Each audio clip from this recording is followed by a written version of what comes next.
네, 이번에는 간단하게 토큰을 스테이킹하는 열드 파밍에 대해서 알아보도록 하겠습니다. 저희가 토큰을 주어지는 방식 같은 경우에는 대표적으로 마이닝과 열드 파밍이라고 하는 것으로 구성이 되어 있는데요.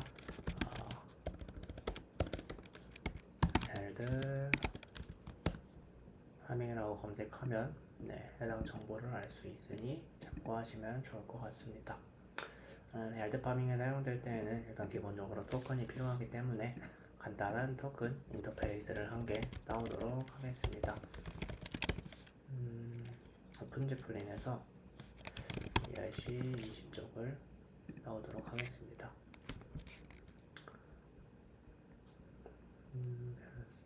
있고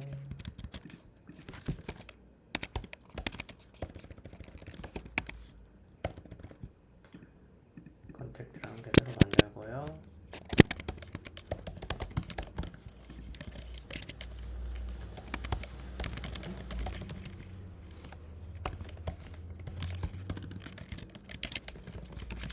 또한 도큐멘트를 통해 가지고 임포트를 시작을 하지만 이런 식으로 임포트해도 무리 없이 동작을 할 수 있습니다.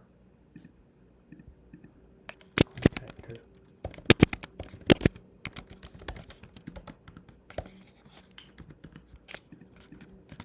간단한 컨택트 관계 구조를 완성을 하였고요.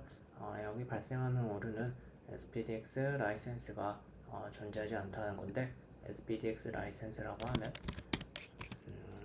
없는 컨트랙트도 있는데 이게 위에 주석으로 이 컨트랙트는 어떤 컨트랙트다라는 걸 좀 알려주는 역할을 하고 있습니다.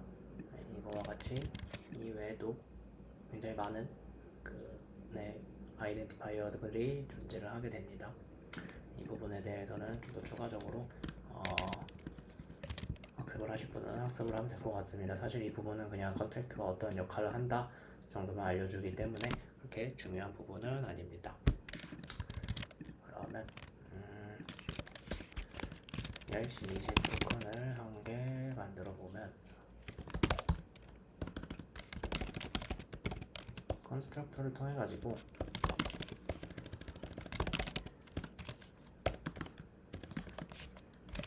ERC20 토큰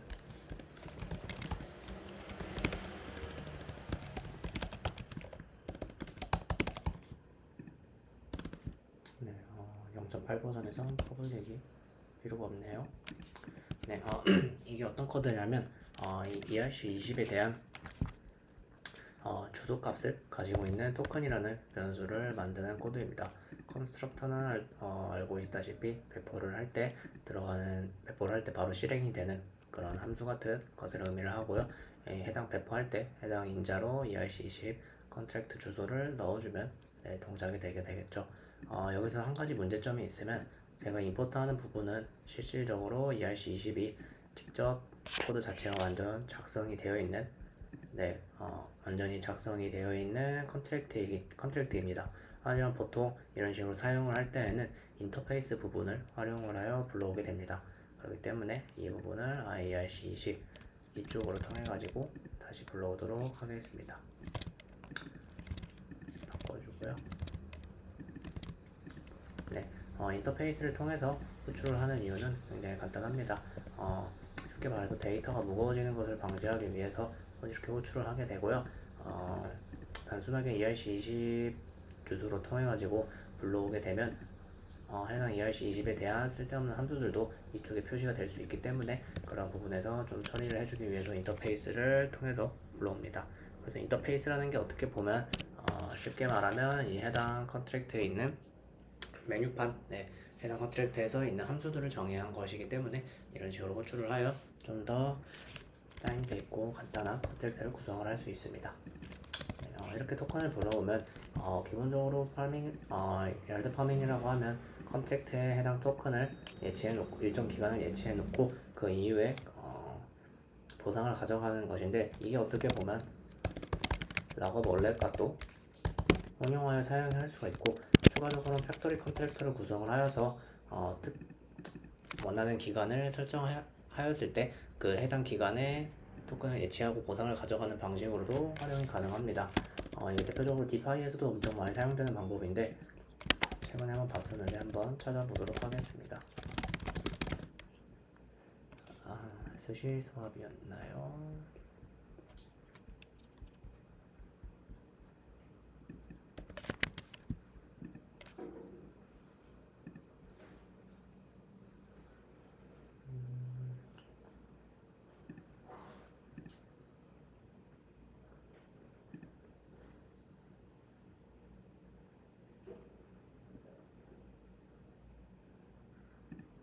이거는 풀인 것 같고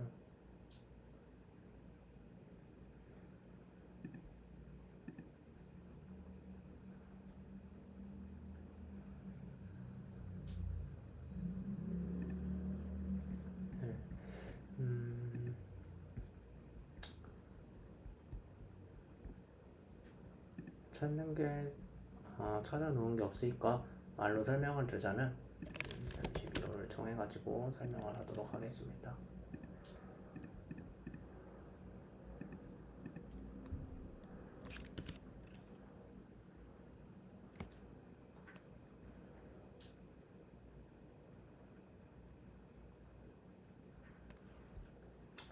토큰의 가격이 상승하기 위해서는 해당 토큰을 판매를 하는 사용자가 없어야 합니다.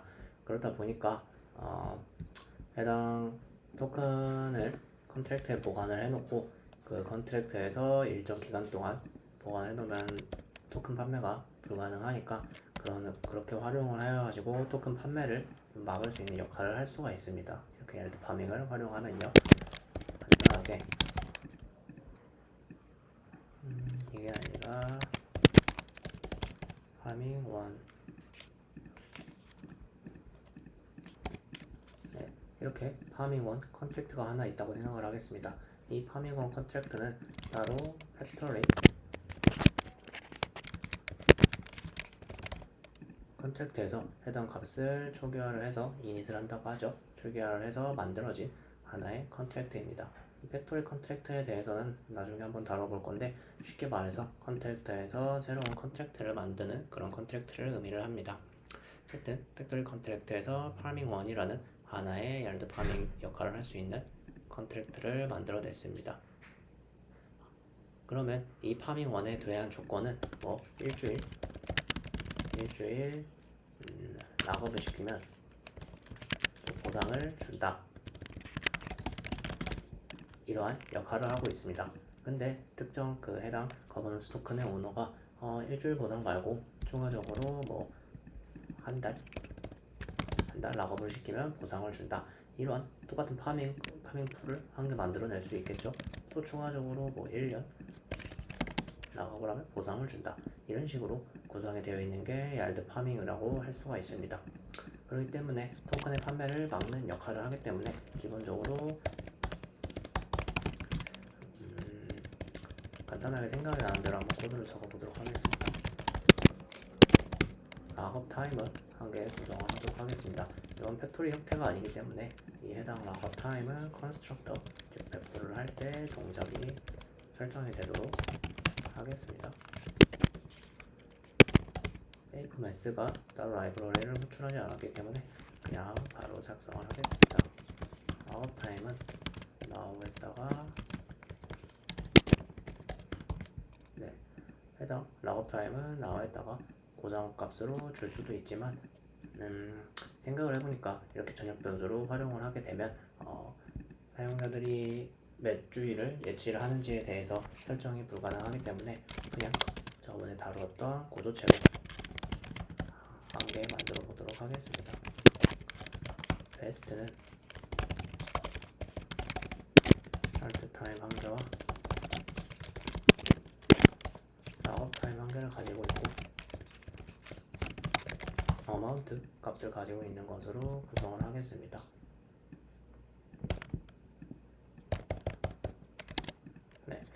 이렇게 구성이 되어 있으면 이 베스트란 값에 특정 사용자가 스테이킹을 했을 때 이 베스트란 값을 할당을 해주면 되겠죠. 이렇게 활용을 할 수도 있지만 좀 더 객체 지향적으로 작성을 해보면 베스트라는 구조체를 한 개 만들고요. 여기다가 토탈 어마운트라는 전체 사용자들이 토큰을 예치한 그런 변수값을 할당할 수 있고, 이 부분에 베스트라는 이렇게 하면 이 해당 베스트란 값에 이 구도체 베스트가 담겨 있기 때문에 이 베스트라는 값만 활용을 하면 되겠죠. 그러면 베스트는 베스트 스트럭처라는 하나의 변수값을 통해서 활용이 가능할 것입니다. 그러면 이러한 구조로 아주 간단하게 한번 작성을 해보도록 하겠습니다.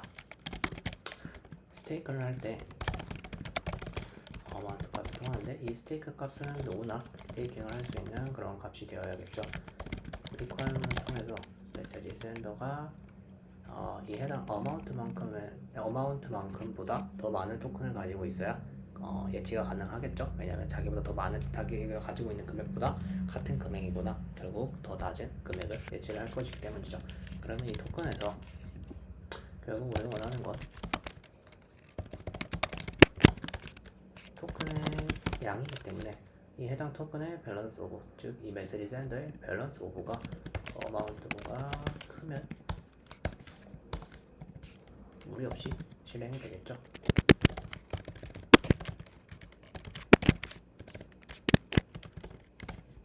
네, 하나의 리퀘어문을 추가를 할 거예요.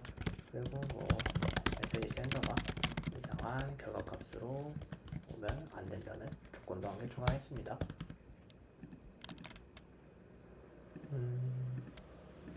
어디가 잘못됐다는 걸까요?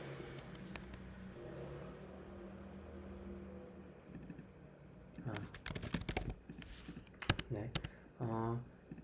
일단 기본적으로 기본적인 락업 타임은 정해놓고 하면 좀 더 편한 컨텐츠가 될 것 같습니다.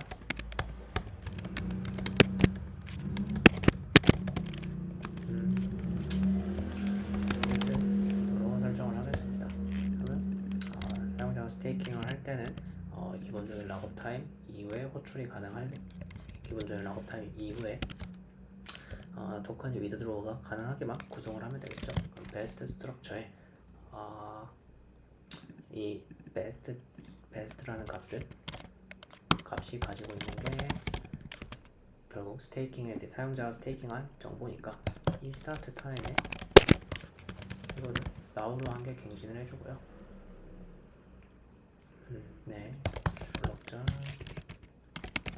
타임스탬프로 한 개 갱신을 해주고, 똑같이 한 개 따와서 이 락업 타임 같은 경우에는 블록점 타임스탬프 현재 값에서 7주 후를 락업 타임으로 잡아주고요. 그리고 어마운트 같은 경우에는 원하는 금액만큼 어마운트를 해주게 하면 되겠죠. 그러면 간단하게 이 해당 베스트라는 값이 갱신이 되었고요. 그러면 추가적으로 해당 금액이 추가가 되었으니까 베스트 스트럭처의 토탈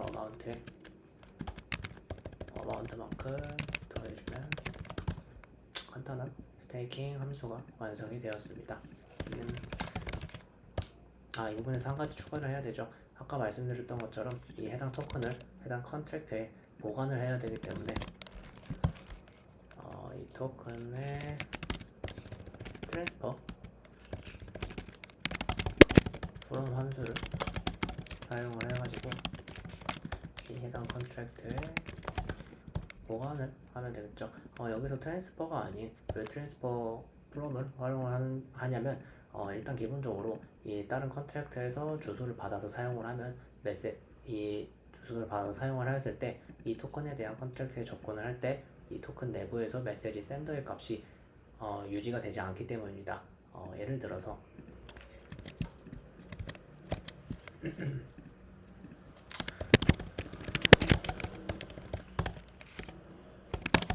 컨트랙트 1이라는 컨트랙트에서 컨트랙트 2라는 컨트랙트의 주소를 가지고 있습니다.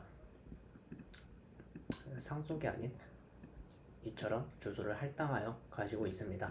그러면 이 컨트랙트 1에서 컨트랙트 2에 대한 함수에 접근을 할 수 있는데 예를 들어서 아이고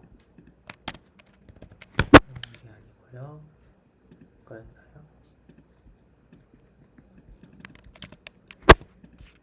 여기 있네요.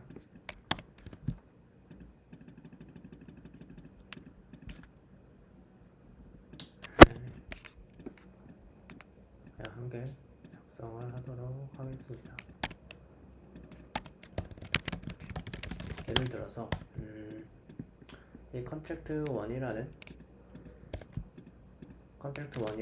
컨트랙트에서 컨트랙트 2를 호출을 할 때 이 컨트랙트 펑션 안에 메시지 센더를 사용을 하였다고 한번 가정을 하겠습니다. 이게 어떤 뜻이냐면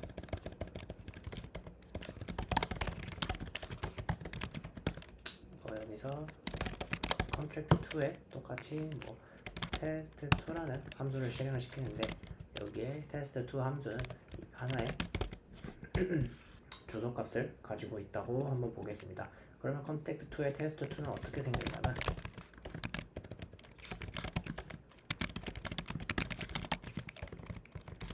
이런 식으로 해서 안에 로직이 작동을 하겠죠.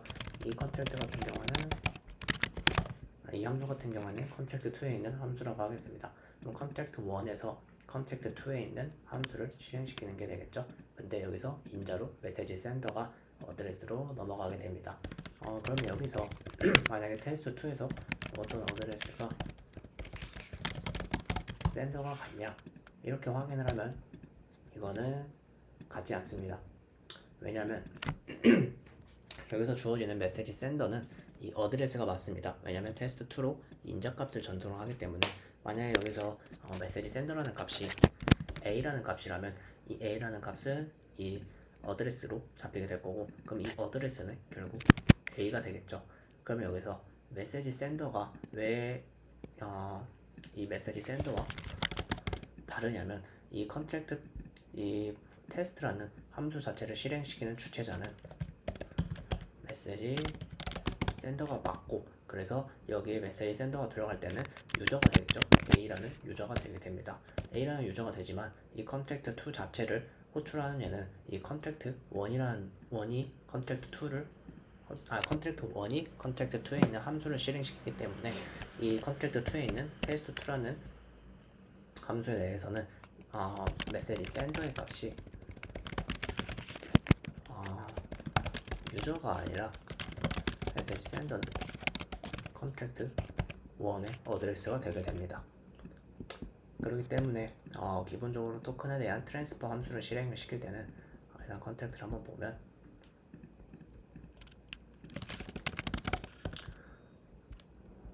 트랜스퍼를 실행시키면 일단은 어드레스 to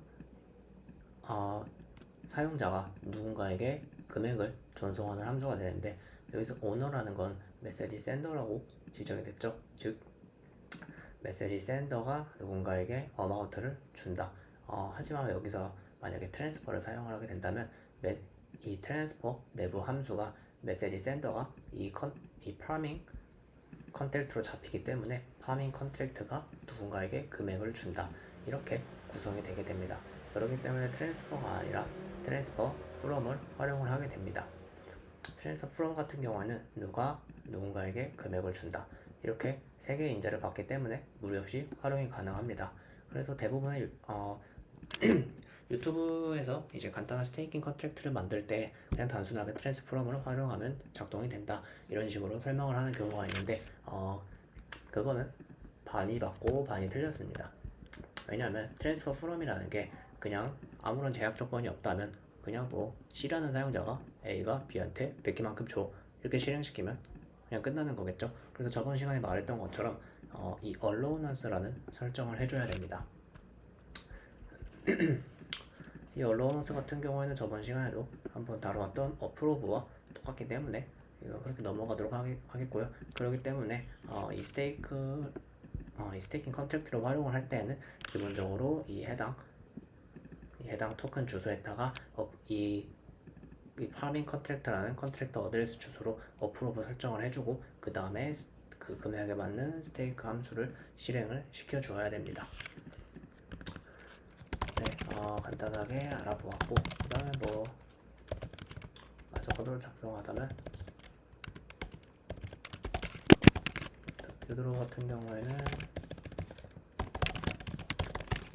똑같이 원하는 금액만큼 빨 때 여기서 기본적으로 메시지 센더가 이상한 값이 아니어야 되고, 그리고 저희가 원하는 것은 이 기간 동안 토큰을 컨트랙트에 보관을 하고 이 기간이 지나지 않으면 해당 토큰을 빼낼 수 없는 그런 로직을 원하기 때문에 간단하게 리퀘어먼트를 추가를 해가지고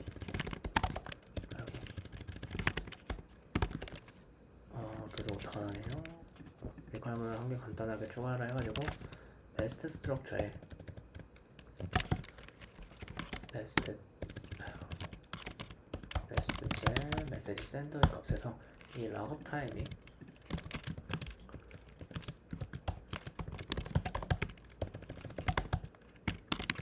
블록점 타임스탬프 값보다 작으면 되겠죠. 이게 어떤 의미냐면 만약에 내가 10초라는 시간에 스테이킹을 하게 되었습니다. 그럼 10초에서 7초 동안 해당 위드드로우라는 함수를 실행을 못 시키게 막아야 되는데 기본적으로 이 락업 타임 같은 경우에는 기본적으로 10초라는 시간에서 7이란 일주일을 더한 값이 갱신이 되게 됩니다. 그렇기 때문에 이 락업 타임은 현재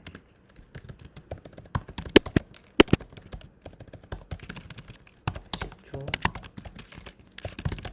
이러한 값이 갱신이 되어 있겠죠. 그렇기 때문에 이 블록점 타임스탬프 값은 계속 현재의 값을 도출해야 되기 때문에 이 10초 더하기 일주일이라는 값이 현재 값보다 작을 때, 이럴 때만 리퀘어먼트이 통과되게 구성을 하면 됩니다. 그리고 여기서는 굉장히 간단합니다. 이제 토큰을 빼줬으니까 토탈 어마운트만큼 해주고, 그 다음에 이 양의 값도 빼줘야겠죠. 어마운트는 어마운트만큼 해줘야 됩니다. 여기서 한 가지 더 문득 생각난 조건을 추가해야 될 부분은 만약에 저희가 스테이킹을 할 때 메시지 센더 값으로 잡고 어마운트 값을 계속 새로운 어마운트로 갱신을 하기 때문에 기본적으로 로직을 짤 때 이 스테이크라는 건 뭐 메시지를 들어가지고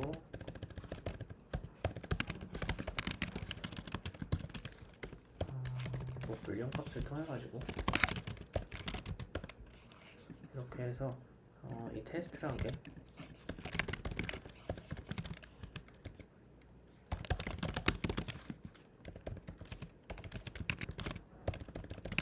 false일 때만 가능하고, 이 해당 값이 스테이킹 되면 true로 한다 이러면 뭐 한 개만 사용자당 스테이킹을 한 개만 할 수가 있죠. 사실 이러한 부분은 굉장히 간단하게 작성한 거지, 기획이나 어떻게 로직을 짤지에 대해서 기획서가 나오면 그거에 맞춰서 작성을 하면 됩니다.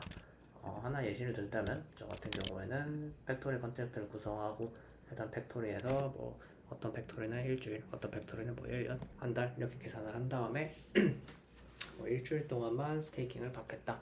그 다음에 뭐 만약에 원하는 금액만 만약에 3만 개의 토큰이 예치가 돼야 되는데 3만 개의 토큰이 예치가 안 되면 뭐 반절도 못 채우면 그냥 그 해당 컨트랙트는 파기하고 토큰을 다시 돌려준다. 뭐 이런 식으로 짤 수도 있고요. 사실 이런 부분은 어떻게 짜냐에 따라서 코드를 구성하면 될 것 같습니다. 네, 다시 코드를 짜보면 위드 드로우 해가지고 락업 타입 잡고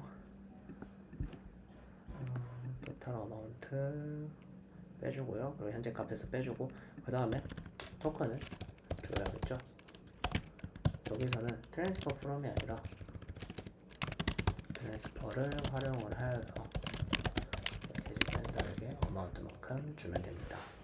이 부분은 혼자 스스로 이해가 안 된다면 오픈제플린의 EIC20을 보시면서 한번 알아보시면 될 것 같습니다. 굉장히 쉽습니다. 왜냐하면 이 트랜스퍼 내부 함수 메시지 센더와 컨트랙트 주소로 잡힌다는 것만 알면 쉽게 이해를 할 수 있을 것입니다. 굉장히 조잡하고 아무것도 없는 활용이 불가능한 컨트랙트지만 이제 간단하게 스테이킹 로직을 구성을 하였고요. 원래는 위드드로 할 때 뭐 추가적으로 보상을 주고 해야 되지만 그 부분은 일단은 복잡해질 우려가 있기 때문에 나중에 한번 또 다를 시간이 생기면 그때도 다뤄보도록 하겠습니다. 추가적으로는 사실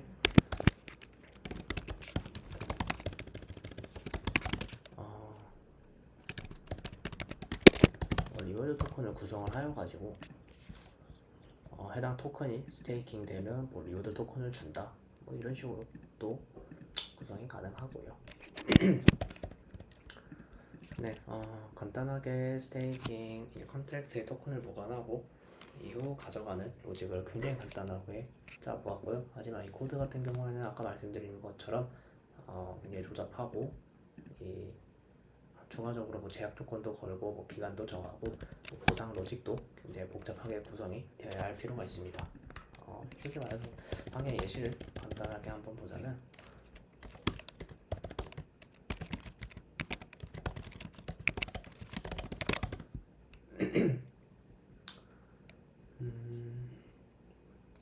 굉장히 보상 주는 로직이 어렵게 구성이 된 걸 한번 본 적이 있는데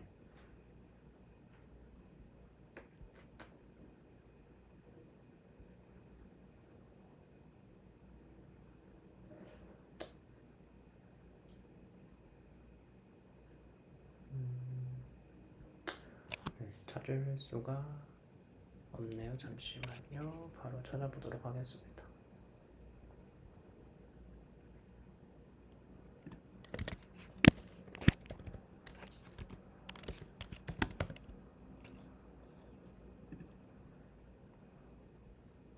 네, 이거네요. 네, 보통은 컨스트럭터를 통해가지고 뭐 굉장히 많은 값을 할당해주고 스테이크하는 로직도 있고 네, 뭐 어떤 업데이트하는 값도 있고 뭐 이런 식으로 하고 최종적으로 보상이 주어질 때에는 네, 이 부분이 이 컨트랙트에서는 이렇게 보상이 주어지고 있습니다. 네, 이상으로 간단하게 yar드 파밍에 대해 알아보았고 나중에 추가적으로 또 생각이 나면 따로 또 다뤄보도록 하겠습니다. 감사합니다.